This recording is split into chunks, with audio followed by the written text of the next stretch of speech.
जय हिंद। आप सभी देशवासियों को गणतंत्र दिवस अर्थात रिपब्लिक डे की ढेर सारी शुभकामनाएं।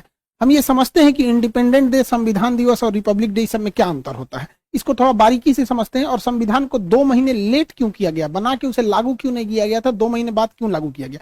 देखिए, 15 अगस्त 1947 को हम आजाद हो गए, हम अंग्रेजों से आजाद हो गए। हालांकि उस समय भी हमारे ऊपर फ्रांस का कब्जा था और पुर्तगालियों का कब्जा था। तो वो लोग पुर्तगाली फाइनली 1961 में गए हैं, सब गोवा को आजाद करके, सबसे बाद में गोवा आजाद हुआ है। तो हम लोग तो आजाद हो गए थे, लेकिन बात यहाँ ये आती है कि आजाद हम अंग्रेजों से हो गए थे, लेकिन हमारे ऊपर किसी का शासन ही नहीं था। तो हमारे ऊपर कौन शासन करेगा, ये कोई डिसाइड नहीं था। इसलिए 15 अगस्त 1947 को हम आजाद हो गए थे, इसलिए उस दिन हम आजादी दिवस, इंडिपेंडेंट डे मनाते हैं। लेकिन हम लोग के ऊपर अंग्रेज कहे थे कि हम आपको फाइनली छोड़ के तभी जाएंगे जब आप संविधान बना लेंगे तब। तो हम लोग संविधान 1946 से 1949 के बीच में बनाए, जो फाइनली बन के तैयार हुआ 26 नवंबर 1949 को। इसलिए 26 नवंबर 1949 को हम कहते हैं संविधान दिवस। तो आजाद हो गए, संविधान हो गया यहाँ पे। लेकिन जब तक ये संविधान लागू नहीं हो जाता, हम कैसे कहेंगे हमारे ऊपर किसका शासन चल रहा है। रियलिटी में देखिएगा हमारे ऊपर किसका शासन है, संविधान का। सुप्रीम कोर्ट, प्रधानमंत्री, राष्ट्रपति, नीचे से ऊपर तक सब संविधान के अधीन काम करते हैं। तो संविधान बन गया था लेकिन लागू ही नहीं हुआ था। इसे 2 महीना बाद लागू किया गया। 26 नवंबर 1949 से 2 महीना जोड़ेंगे तो वो 26 जनवरी 1950 हो जाएगा। जिस दिन संविधान लागू हुआ उस दिन हम लोग मनाते हैं रिपब्लिक डे। और रिपब्लिक डे का मतलब होता है भारत एक रिपब्लिक है, अर्थात यहाँ के राष्ट्रपति जो है वो खानदानी नहीं होंगे, वंशानुगत नहीं होंगे, बल्कि चुन के आएंगे। राष्ट्रपति और प्रधानमंत्री हम लोग के यहाँ चुन के आते हैं और इन्हीं लोग का हमारे ऊपर शासन रहेगा।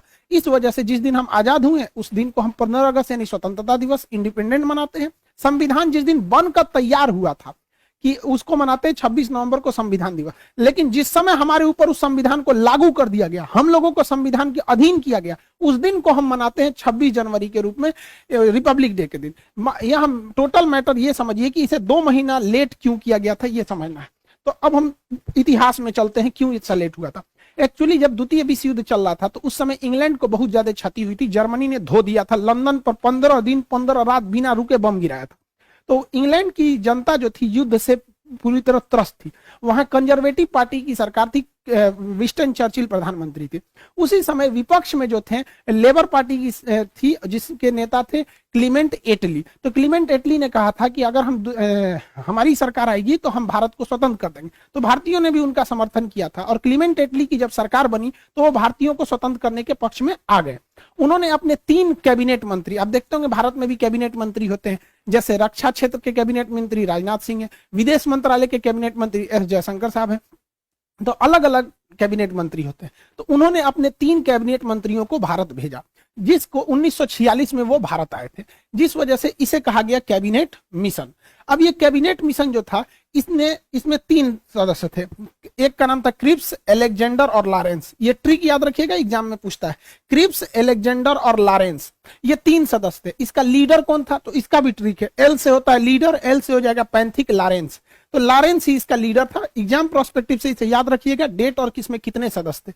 ये 3 लोग हैं, इन्होंने भारत को 3 बड़े काम करने को दिए। पहला, इन्होंने कहा कि आप अंतरिम सरकार बना लीजिए और अगले 5 सालों तक आप सीखिए कि सरकार कैसे चलाया जाता है। इसलिए आप देखिएगा हमारे यहाँ चुनाव, आजाद हो गए थे हम लोग 1947 में है, लेकिन हमारे यहाँ प्रधानमंत्री का चुनाव हुआ 1951 में, बने प्रधानमंत्री 52 में। यानी ये 5 साल जो सरकार चली थी वो अंतरिम सरकार चली थी, हम लोग की ओरिजिनल सरकार नहीं थी। ये अलग टॉपिक है, इसको हम आपको एप्लीकेशन के क्लास में पूरा समझा दिए। मेन आते हैं संविधान पे। इसी कैबिनेट मिशन में इन लोगों ने कहा कि आप लोग अपना एक संविधान बना लीजिए, जब तक संविधान पूरी तरह से लागू नहीं हो जाता हम आप लोग की देखरेख करेंगे, जैसे लागू हो जाएगा हम चले जाएंगे। तो संविधान बनने की प्रक्रिया चालू हुई कैबिनेट मिशन के आधार पर। यहाँ पर 1946 से बने। अब ये संविधान कौन बनाएगा, तो इसके लिए इनडायरेक्ट इलेक्शन कराया गया, अप्रत्यक्ष निर्वाचन कराया गया और जो लोग चुन के आए थे उसे संसद के सेंट्रल हॉल में रखा गया।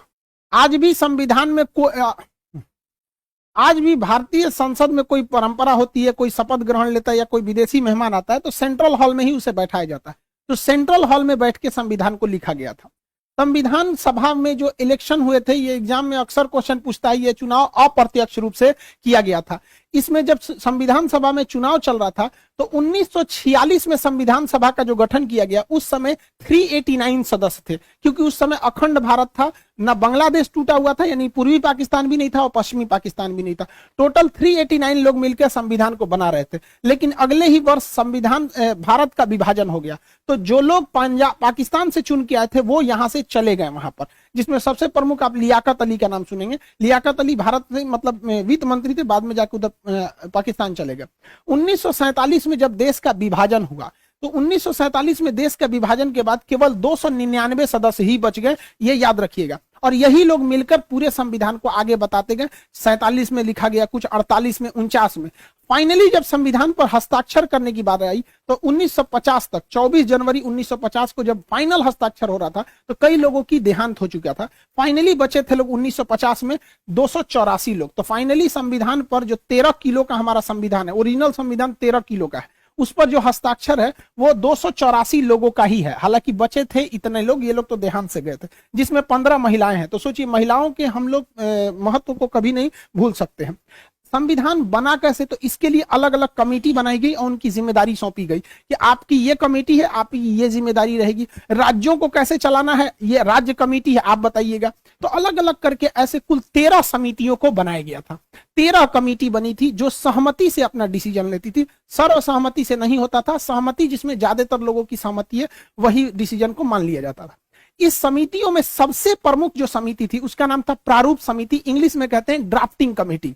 इस ड्राफ्टिंग कमेटी के जो अध्यक्ष थे वो भीमराव अंबेडकर साहब थे। बहुत ही विद्वान, मतलब हम क्या कहें इनकी विद्वता के बारे में, उतना शब्द ही नहीं है हमारे पास। इन्होंने पूरे कमेटियों में आपस में कोऑर्डिनेशन बनाया, कहां क्या गलत है क्या सही है उसको सुधार कराया। तो भीमराव अंबेडकर 13 समितियों में जो सबसे प्रमुख समिति थी प्रारूप यानी ड्राफ्टिंग समिति, उसके चेयरमैन थे, जिस वजह से इन्हें फादर ऑफ इंडियन कॉन्स्टिट्यूशन के नाम से भी जाना जाता है। इसके अस्थायी सदस्य भले 2 दिन के लिए सच्चिदानंद सिन्हा थे, लेकिन अस्थायी रूप से राजेंद्र प्रसाद संविधान सभा के अध्यक्ष थे। इन्हीं के देखरेख में संविधान सभा अध्यक्षता करते थे। आप बैठिए, आप अपना डिसीजन सुनाइए, इस तरह से। और संविधान सभा के जो सलाहकार थे वो बी.एन. राव थे। बी.एन. राव बहुत ही विद्वान थे। इन्होंने विदेशी संविधानों का अध्ययन करके जहां से भारत में अच्छा लगा उन्हें समावेशित किया। इनकी विद्वता से को आप ऐसे ही अंदाजा लगा सकते हैं कि इन्होंने म्यांमार के संविधान बनने में भी मदद किया था बी.एन. राव ने। इस तरह से संविधान बना। संविधान को बनने में लगभग 3 साल लग गए थे। 1946 से चालू हुआ और 1949 में फाइनली बन के तैयार हुआ था। इसे याद रखने का ट्रिक क्या है, 3 साल में तैयार हुआ था। 1 साल में कितने महीने होते हैं, 12 महीने। तो 1 साल में 12 महीने, आप 3 साल में ना 12 घटा दीजिएगा। जब आप 3 साल में 12 घटाते हैं तो बचता है 2 साल 11 महीने और 18 दिन। तो ये ट्रिक के तौर पे आप याद रखेंगे। 2 साल 11 महीने 18 दिन में टोटल संविधान बनकर रेडी हो गया था। जब संविधान बना था तो उस समय संविधान के कुल चैप्टर यानी भाग की संख्या 22 थी। एबीसीडी जोड़ जाड़ के कभी मूल कर्तव्य डाल दिए, कभी कुछ डाल के वर्तमान में 25 हो गए हैं। जो अनुच्छेद यानी आर्टिकल थे वो 395 ही ओरिजिनली हैं। एबीसीडी उसका जोड़ के 448 हो गया। ये आगे बढ़ते ही जाएगा यहाँ पर, लेकिन संख्या नहीं बढ़ेगी, एबीसीडी ही करके जोड़ा जाता है। जब अनुसूची यानी शेड्यूल थे वो 8 थे। वर्तमान में अनुसूचियों की संख्या टोटल जो हो गई है वो 12 हो गई है। तो इस तरह से संविधान को बनाया गया। इतने मेहनत अपने प्रयास के बाद से फाइनली भारत का संविधान बना, जो दुनिया का सबसे बड़ा लिखित संविधान हो गया। अब इसको बन के तैयार हो गया 26 नवंबर 1949 को। इस दिन हम लोग मना लेते हैं संविधान दिवस। लेकिन इसे लागू किया गया 2 महीने बाद 26 जनवरी 1950 को। इसकी टोटल कहानी समझते हैं, इतना लेट क्यों हुआ, तो इसकी कहानी छुपी है 1929 में। कांग्रेस का हमेशा अधिवेशन होता था। फाइनल जो ईयरली मीटिंग होती थी उसे अधिवेशन कहा जाता था। तो कांग्रेस का इसी तरह से लाहौर अधिवेशन हो रहा था दिसंबर 1929 को। साल का अंत चल रहा था। दिसंबर 1929 को उसकी अध्यक्षता पंडित जवाहरलाल नेहरू कर रहे थे। इन्होंने कहा कि अब हमको अंग्रेजों से झुकने की जरूरत नहीं है, अब हम 1 इंच भी जमीन से समझौता नहीं करेंगे, हमें टोटल इंडिपेंडेंट चाहिए। पूर्ण स्वराज की मांग कर दिया था रावी नदी के तट पर जवाहरलाल नेहरू ने। और उन्होंने कहा कि हर भारतीय अब इनको जगना पड़ेगा, अब हमें अंग्रेज आजाद करेंगे। और उन्होंने कहा कि ये तो दिसंबर महीना चल रहा है, 2 दिन मतलब ये साल खत्म हो गया 1929। उन्होंने कहा कि जो 1930 आ रहा है तो आगामी 1930 में जो आखिरी संडे रहेगा उस दिन हम लोग अपना तिरंगा झंडा लहरा देंगे, अंग्रेज आजादी दे चाहे ना दे। तो देखिए हम 1930 का ये कैलेंडर खोले हैं, आखिरी संडे 26 जनवरी को पड़ रहा है। तो उन्होंने घोषणा कर दिया था कि ये दिसंबर 1929, दिसंबर तो खत्म हो गया, 1929 खत्म हो गया, यानी 1930 का जो जनवरी महीना आ रहा है उसका आखिरी संडे को हम लोग तिरंगा झंडा लहरा देंगे और अंग्रेजों से कहेंगे भाड़ में जाओ साले कुत्ते तुम लोग, हम लोग आज से स्वाधीन हो गए, हम लोग आज से स्वाधीन हो गए, अपने अधीन है, अंग्रेजों के अधीन नहीं है। हालांकि आजादी नहीं मिला था, लेकिन इसे हम लोग मिनी आजादी कहते हैं,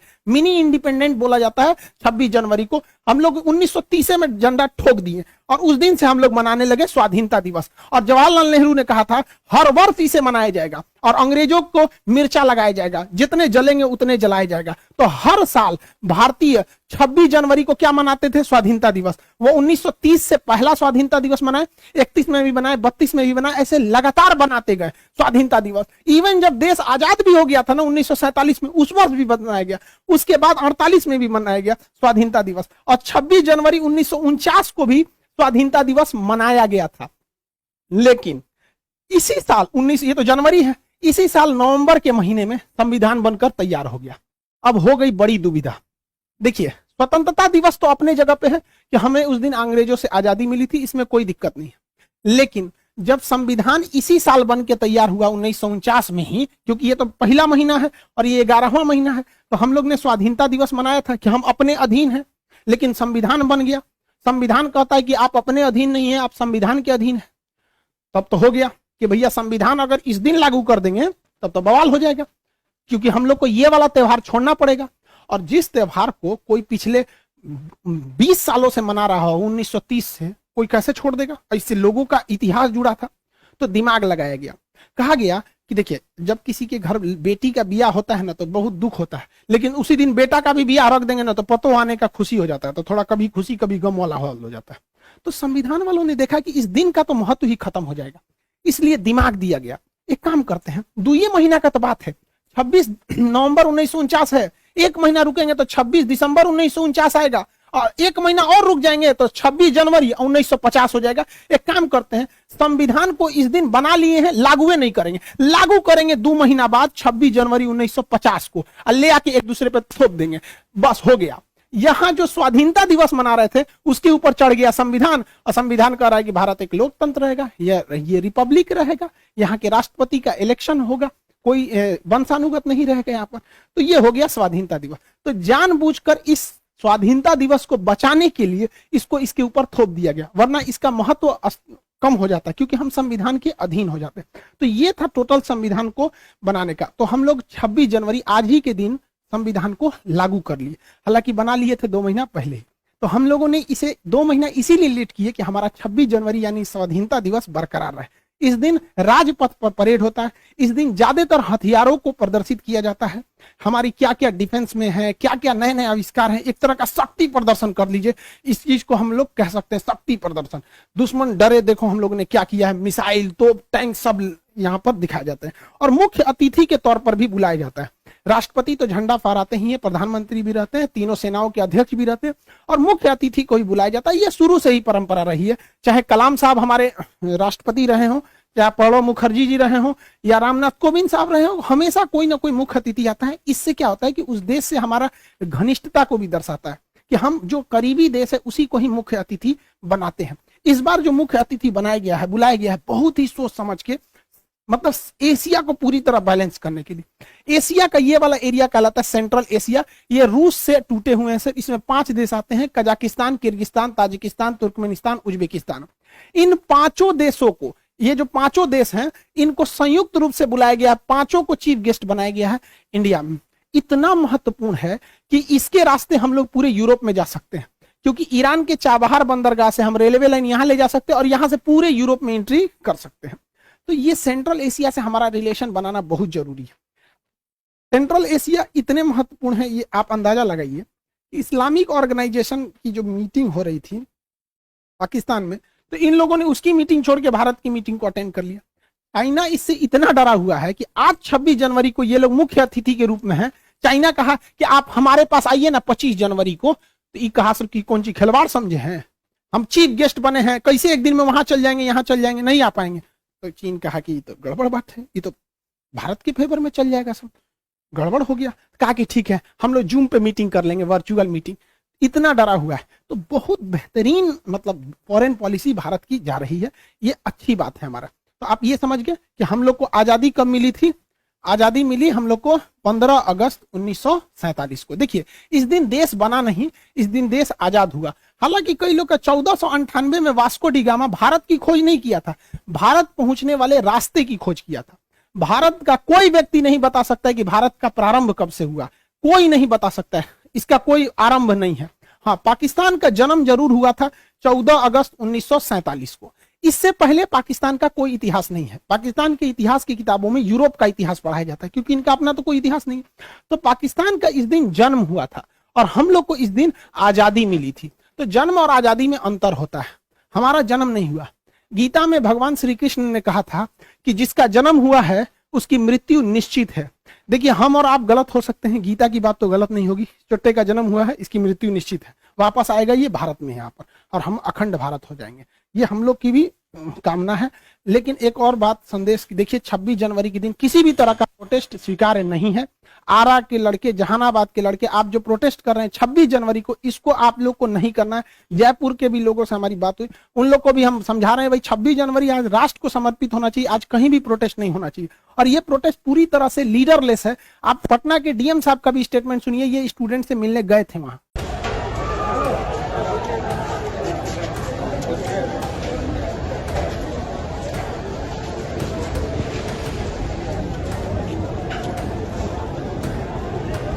प्रॉब्लम यही है कि लीडरलेस हैं। 2-4-10 लोग वार्ता के लिए तैयार हो रहे हैं तो बाकी नहीं हो रहे हैं। तो अभी रेलवे से भी हम लोग बुला रहे हैं पदाधिकारियों को, इनकी समस्याओं को सुन लें और जो समाधान हो सकता है उसका समाधान करें। पूरी तरह से रेलवे का मामला है। देखिए 26 जनवरी राष्ट्र का होना चाहिए, राष्ट्र को समर्पित हो। हम सब भारत की उज्जवल भविष्य की कामना करते हैं। स्टूडेंट्स और लोगों से ही मिलकर देश बनता है। देश को आगे ले जाना सबका काम है। कहीं पे भी हिंसा बर्दाश्त नहीं है। सरकारी संपत्ति को जलाना, तोड़फोड़ करना, ये कहीं से भी एक्सेप्ट नहीं है। पुलिस द्वारा भी घर में घुस कर मारना, स्टूडेंट को लॉज में से घींच के मारना, ये भी गलत है। दोनों ओर से संयम बरते। रेलवे ने भी इस पर अपनी कमेटी बैठा दी है 5 लोगों की, जो इस पे सुनवाई करेगा। अब इस कमेटी में क्या रिपोर्ट आएगी, इसके ये अभी कोई पहले प्रिडिक्ट नहीं कर सकता है। फिलहाल एग्जाम को कुछ समय के लिए पोस्टपोन किया गया है और कमेटी की रिपोर्ट की वेट किया जा रहा है। आप लोग भी वॉच एंड वेट कीजिए और अभी शांतिपूर्ण व्यवस्था को बनाए रखिए। 26 जनवरी को कहीं भी आप प्रोटेस्ट मत कीजिए बाबू। आप कहाँ बेवकूफी करिए, देश को समर्पित कीजिए ना। आपके पास दिन थोड़ी हो गया, आपके पास पूरे का पूरा साल बचा है। आप शांतिपूर्ण ढंग से प्रोटेस्ट कीजिए। कहीं से भी आप लॉ एंड ऑर्डर को नहीं बिगाड़िए, ये आपके लिए सही नहीं रहेगा। हाँ, ये चीज आप में एक ही सही है कि आपका लीडरलेस है, जिस वजह से आपसे कोई बात करने नहीं आ पाएगा। जब भी कोई आंदोलन लीडरलेस रहता है तो कोई उनसे बात ही नहीं कर पाता है, कोई लीडर ही नहीं है। तो एक ही रास्ता बनता है कि उनकी बात को मान लिया जाए। तो रेलवे ने भी कमेटी बताई है। आप सब लोग से हाथ जोड़कर विनती है कि कहीं पे भी आप इस तरह का उपद्रव नहीं कीजिए। आरा के लड़के ट्रेन में जो इंजन में जो आग लगा दिया गया वहां से, उन लोग, ये निंदनीय है, ऐसे काम को न करें। जहानाबाद के भी लड़के जो ट्रेन पे जाके राष्ट्रीय गान गा रहे हैं, आप सब लोग के हम भावनाओं का सम्मान करते हैं, लेकिन आज के दिन आप लोग को ऐसा नहीं करना चाहिए। प्रशासन का भी आप लोग सहयोग करिए, वो भी आपका सहयोग करेंगे। आई होप आप इसे समझे होंगे। मिलेंगे नेक्स्ट क्लास में। जय हिंद।